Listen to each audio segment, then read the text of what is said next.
మీ మోకాల నొప్పులకు ఎటువంటి సర్జరీ లేకుండా ఎపియాన్ పెయిన్ క్లినిక్ అందిస్తున్న అత్యాధునిక చికిత్స. ఏజ్ రిలేషన్తో పాటు మన పోస్చర్స్, మన మొబైల్ చూసుకునే విధానం కానీ, పుస్తకాలు చదివే విధానం కానీ, కూర్చున్న విధానం కానీ, వీటికి స్పాండిలైటిస్కి ఏమైనా లింక్ ఉందా? Definitely sir. ఎందుకంటే ఎంత మనం ముందుకు వంగితే అంత మన డిస్క్స్ మీద ప్రెషర్ పడుతుంది. దాంతో డిస్క్ తొందరగా అరుగుతుంది. కానీ డిస్క్ అనేది అది ఐసోలేటెడ్గా అదొకటే లేదు.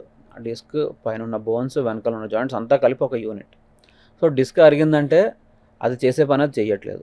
సో దా ఎఫెక్ట్ అంతా ఎక్కడ పడుతుంది? మిగిలిన అన్నిటి మీద కూడా పడుతుంది. సో ఈ స్పాండిలైటిస్ అనేది కొంచెం తొందరగా వచ్చే అవకాశం ఖచ్చితంగా ఉంటుంది. ఈ స్పాండిల్ వీటికి క్యాన్సర్స్ వస్తున్నాయా? స్పైనల్ క్యాన్సర్స్, స్పైన్ క్యాన్సర్ ఉంటుంది సార్. దానికి స్పాండిలైటిస్కి నార్మల్గా అయితే ఏం రిలేషన్ ఉండదు. స్పైన్లో క్యాన్సర్ కామన్గా ఎక్కడంటే ఎలా అంటే మెటాస్టాసిస్ అంటాం. శరీరంలో వేరే పార్ట్లో ఉన్న క్యాన్సర్ స్పైన్కి పాకుతుంది. దాన్ని మెటాస్టాసిస్ అంటాము.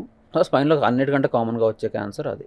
అంటే మన బ్రెస్ట్ క్యాన్సర్ కానీ, లంగ్ క్యాన్సర్ కానీ ఇలాంటివి చూసుకుంటే ఇవి స్ప్రెడ్ అయ్యి బ్లడ్ ద్వారా స్ప్రెడ్ అయ్యి మన స్పైన్లో డిపాజిట్ అవుతుంది. అక్కడ అది పెరుగుతుంది. సో దాన్ని మెటాస్టాసిస్ అంటాం. ఇప్పుడు బోన్ క్యాన్సర్స్ అంటున్నారు. అవును సార్. అలాగే కణితులు అంటున్నారు. అవును సార్. కొన్ని కణితులు అసలు అలాగే తీసేయకుండా అలాగే ఉంచుతున్నారు, కొన్ని తీసేయగలుగుతున్నారు. వీటిని ఎలా చూడాలి? కణితి తీయాలా వద్దా అనేది మనం పేషెంట్ యొక్క సిమ్టమ్స్ని బట్టి అండ్ కణితి పెరుగుతున్న విధానాన్ని బట్టి మనం డిసైడ్ చేస్తాం. సో కొంతమందికి ఏంటంటే లైపోమా అంటాం, అంటే ఫ్యాట్ కణితులు అనమాట. సింపుల్ ఫ్యాట్ అది ఏంటంటే ఎన్నో సంవత్సరాలు బట్టి మెల్లమెల్లగా పెరుగుతాయి. దానివల్ల పేషెంట్కి నొప్పి ఉండదు, ఇంకా వేరే ఇబ్బంది ఉండదు, చూడడానికి ఒక చిన్న గడ్డలా ఉండడం తప్ప. దాన్ని తీయకపోయినా పేషెంట్కి ఇబ్బంది రాదు. సో ఒక సర్జికల్ ప్రొసీజర్ నిజంగా అవసరం లేకపోతే చెయ్యం. కొన్ని ఏంటి గడ్డలు ర్యాపిడ్గా పెరుగుతాయి. అంటే క్యాన్సర్ గడ్డలు ఎలా ఉంటాయంటే చాలా తొందరగా పెరగడము, దాంతోపాటు నొప్పి ఎక్కువ రావడము. దీంతోపాటు అవి పెరిగి ఏం చేస్తాయంటే చుట్టుపక్కల నరాలు కానీ, మన బ్లడ్ వెసల్స్, రక్తనాళాలు కానీ వీటి మీద ప్రెషర్ పెడతాయి.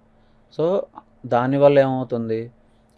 నొప్పులు లేదా బ్లడ్ వెసల్స్ ప్రెస్ అవ్వడం వల్ల రక్తం పూర్తిగా వెళ్ళకపోవడం, ఇలాంటి ప్రాబ్లమ్స్ వచ్చినా మనం డెఫినెట్లీ నార్మల్ గడ్డ కాదు క్యాన్సర్ అన్నట్టు మనం చూసి దాన్ని బయాప్సీ తీస్తాం. ఫస్ట్ బయాప్సీలో క్యాన్సర్ అని తేలితే డెఫినెట్లీ సర్జరీ చేయాల్సి వస్తుంది. అంటే బోన్ క్యాన్సర్స్ అంటే అవి ఎందుకు వస్తాయి? బోన్ క్యాన్సర్స్ యొక్క ఆరిజిన్ ఎందుకు వస్తాయి అనేది జెనెటికల్లీ డిపెండెంట్ సార్. అది ఏమవుతుందంటే బోన్లో ఉండే నార్మల్ సెల్స్ ఉంటాయి, కొన్ని కణాలు ఉంటాయి. అవి వాటిలో ఉండే జీన్స్ కొన్ని కారణాల వల్ల మ్యూటేషన్ చెందుతాయి. అంటే నార్మల్గా ఉండకుండా అబ్నార్మల్గా వాటి యొక్క పెరుగుదలని ఆపే జీన్స్ పనిచేయవు. సో పెరుగుదలను ఆపకుండా వాటికి అవి పెరిగిపోతుంటాయి. సో దీనివల్ల ఎక్సెస్గా పెరిగిపోయి క్యాన్సర్ అనేది పుడుతుంది. సో మీరు ప్రారంభంలో చెప్పారు walking is the best exercise అన్నారు కదా. అవును సార్. సో వాకింగ్ కూడా ఎటువంటి ప్లేసెస్ సెలెక్ట్ చేసుకోవాలి ఈ మోకాళ్ళ నొప్పులు రాకుండా ఉండడానికి? సో ఎప్పుడైనా సరే సాఫ్ట్ సర్ఫేస్ మీద, అంటే మట్టి ఉన్న దాని మీద చేయడము విత్ సాఫ్ట్ ఫుట్వేర్. మన సోల్ షూస్ కానీ చెప్పులు కానీ ఏమో వేసుకున్నా కూడా సోల్ అనేది కింద అరికాల దగ్గర ఉండేది మెత్తగా ఉండాలి, సాఫ్ట్గా ఉండాలి. హార్డ్ సర్ఫేస్ మీద గట్టిగా ఉండే షూస్ లాంటివి వేసుకొని, ఇంకా పాదాలని రెస్ట్రిక్ట్ చేసేవి. ఇప్పుడు లెదర్ షూస్ ఉన్నాయి, ఫార్మల్ షూస్ అంటాం. అవి ఏంటంటే పాదం కింద పడినప్పుడు అది ఇలా స్ప్రెడ్ అవ్వకుండా ఆపేస్తుంది, రెస్ట్రిక్ట్ చేసేస్తుంది. ఇలాంటి రెస్ట్రిక్షన్ లేని ఫుట్వేర్ వేసుకొని మెత్తగా ఉండే సాఫ్ట్ ఫుట్వేర్ అండ్ సాఫ్ట్ నేల మీద చేస్తే అది అన్నిటికంటే మంచి టైప్ ఆఫ్ వాకింగ్. ఇప్పుడు కాళ్ళకి చెప్పులు, షూస్ అనేది మస్ట్, పాదరక్షలు అన్నారు కదా. వాటిలో కూడా హై హీల్స్ వచ్చేసాయి, రకరకాల స్పోర్ట్స్ షూస్ వచ్చేసాయి, మామూలు షూస్, మా లెదర్ వచ్చేసాయి, చెప్పులు కానీ షూస్ కానీ. ఎటువంటి చెప్పులు, ఎటువంటి షూస్ మనం వాడుకోవాలి? సో మీరు హై హీల్స్ మెన్షన్ చేశారు సార్. అది ఏంటంటే మన శరీరంలో ఉన్న ఎక్కువ జాయింట్స్కి అది చాలా ప్రమాదకరమైన హై హీల్స్. అయినా కూడా ఫ్యాషన్ కోసం వేసుకుంటారు, దాన్ని మనం ఏమనలేం. కానీ మన హీల్స్ ఎంత పైకి ఉంటే మన నార్మల్ బాడీ బయోమెకానిక్స్ అంటాం, అంటే శరీరంలో ఉండే ఎముకలలో నుంచి వెయిట్ ఎలాగా పైనుంచి కిందకి ట్రాన్స్మిట్ అవుతుంది అనేది పూర్తిగా మారిపోతుంది. సో ఏమవుతుందంటే ముందు హీల్స్ అంటే మన మడమలు పైకి వెళ్తాయి. మడమలు పైకి వెళ్ళడం వల్ల పాదం కిందకు వచ్చి యాంకిల్ జాయింట్ మీద చాలా ఎక్కువ ప్రెషర్ పడుతుంది. దాంతో ఏమవుతుంది? పాదం బాడీ వెయిట్ మొత్తం కాస్త కొంత ముందుకు వెళ్తుంది. దాంతో స్పైన్ మీద ఎఫెక్ట్ అవుతుంది. స్పైన్ మీద ఎఫెక్ట్ అవ్వడం వల్ల స్పైన్ కొద్దిగా ముందుకు బెండ్ అయ్యి డిస్క్ మీద ఎఫెక్ట్ పడుతుంది. ఆ కింద నుంచి పైన ఇక్కడ షోల్డర్స్ దాకా కూడా దాని వెయిట్ డిస్ట్రిబ్యూషన్ అనేది పూర్తిగా మారిపోతుంది. కాబట్టి మన బాడీ, మన శరీరం దానికోసం లేదు. హై హీల్స్ అనేవి ఒక అబ్నార్మాలిటీ, కాబట్టి దాంతో చాలా ప్రమాదం. అంటే మనం ఎన్ని ఇంచెలు చెప్పులు కానీ షూస్ కానీ ఎన్ని ఇంచెస్ వేసుకోవాలి? ఎన్ని ఇంచెస్ అనే దానికంటే ఎంత ఈవెన్గా ఉందనేది మనం చూడాల్సి. అంటే ఈక్వల్గా ఉండాలి. వేళ్ళకి మడమకి మధ్యలో హైట్ డిఫరెన్స్ ఎక్కువ ఉండకూడదు.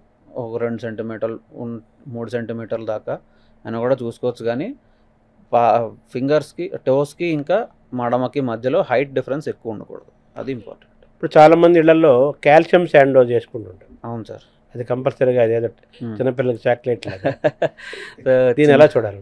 చిన్నపిల్లలకి సప్లిమెంట్స్ ఇవ్వడం అనేది ఎప్పుడు కూడా ప్రిఫర్ చేయకూడదు సార్. ఎందుకంటే వాళ్ళకి డైట్ ద్వారానే ఇవ్వాలి. మనం ఏంటంటే ఏదో మనం వాళ్ళకి మంచి చేస్తున్నాం అనుకుంటాం, కానీ ఎక్స్ట్రా సప్లిమెంట్స్ అనేవి పిల్లల్లో అవసరం లేదు. వాళ్ళకి డైట్ ద్వారా ఎంత ఇస్తే అది మంచిది. అడల్ట్స్, అది కూడా స్పెసిఫికలీ లేడీస్ మెనోపాజ్ అయిపోయిన తర్వాత వాళ్ళకి మాత్రం డెఫినెట్లీ కాల్షియం సప్లిమెంట్స్ అనేవి వాళ్ళు తీసుకోవాల్సి వస్తుంది. ఎందుకంటే కాల్షియం అబ్జార్ప్షన్ అనేది ఒకటి శరీరంలో తగ్గుతుంది. కొంచెం ఎక్కువ ఇస్తే ఎక్కువ అబ్జార్బ్ అవుతుంది బాడీలో. అది అంటే కాల్షియం మన ఆహారంలో మనకు రాదా? అది సరిపోదు సార్.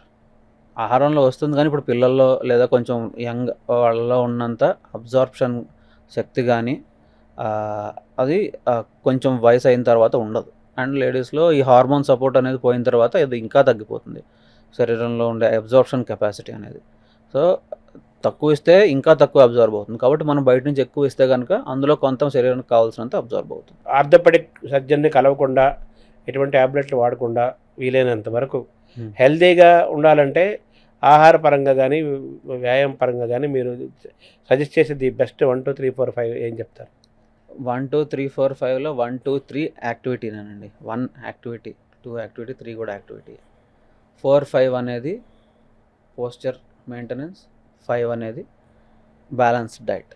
అంతే సార్. ఎందుకంటే యాక్టివిటీ అనేది లేకపోతే శరీరం ఎప్పుడైనా సరే ఫ్రీజ్ అయిపోతుంది. సో ఎంత ఎక్కువ యాక్టివ్గా ఉంటే అంత మంచిది. Mobility exactly. మిగతా దేశాలతో పోల్చుకుంటే భారతదేశము ఈ ఆర్థోపెడిక్ ఏరియాలో మనం ఎక్కడున్నాము? ట్రీట్మెంట్స్ అని అంటలేదు, ఈ ఇబ్బందుల్లో డెఫినెట్లీ మన ఫుడ్ హ్యాబిట్స్ మారడం వల్ల, రెండోది సెడెంటరీగా ఉండే వ్యాయామం లేకపోవడం వల్ల ఆర్థోపెడిక్ ప్రాబ్లమ్స్ అనేవి ఎక్స్పోనెన్షియల్గా పెరుగుతున్నాయి సార్. ఎందుకంటే మనకు అలవాట్లు ఎన్ని తిండ్లు ఇప్పుడు మనం వస్తున్నాయి, అవి తింటున్నాం. అవన్నీ జనరేషన్ దాటేసి వచ్చి వాటి ఎఫెక్ట్స్ అనేవి ఇప్పుడు మనకు కనబడడం మొదలైంది. సో ఆర్థోపెడిక్ ప్రాబ్లమ్స్ అనేవి డెఫినెట్లీ ముందు కంటే పెరుగుతున్నాయి. ఇది పార్ట్ ఆఫ్ లైఫ్ స్టైల్ అన్నారా? ఇది కూడా లైఫ్ స్టైల్ డిజార్డర్స్ అండి. ఇవన్నీ లైఫ్ స్టైల్ డిజార్డర్స్ అనే క్లాసిఫికేషనే ఉంది. అందులోకే వచ్చింది. ఎగ్జాక్ట్లీ. అంటే హార్ట్ ప్రాబ్లమ్స్తో పాటు ఈ డిస్క్ డీజనరేషన్ కానీ, స్పాండిలోసిస్లు కానీ, ఈ తక్కువ వయసు ఉన్న వాళ్ళలో వచ్చే బ్యాక్ ప్రాబ్లమ్స్, ఇవన్నీ కూడా they're all lifestyle disorders. So orthopaedic division ఇప్పుడు అడ్వాన్స్డ్గా ఉన్నామా? మన ఇండియా అడ్వాన్స్డ్గా ఉందా? మన ఇండియా చాలా చాలా అడ్వాన్స్డ్గా ఉంది సార్ ఆర్థోపెడిక్స్. అంటే మన ఇండియన్ సర్జికల్ స్కిల్ కానీ, లేదంటే మన దగ్గర ఉన్న టెక్నాలజీ కానీ, ఇవన్నీ కూడా it is on par with any western country. ప్రజల్లోనే అవేర్నెస్ తక్కువ ఉంది కదా, మన శరీరాన్ని ఎలా నడపాలి, ఎలా కదిలించాలి, ఎలా ఉండకూడదు సార్. సో ఈ అవేర్నెస్ అనేది క్రియేట్ చేయడం చాలా ఇంపార్టెంట్.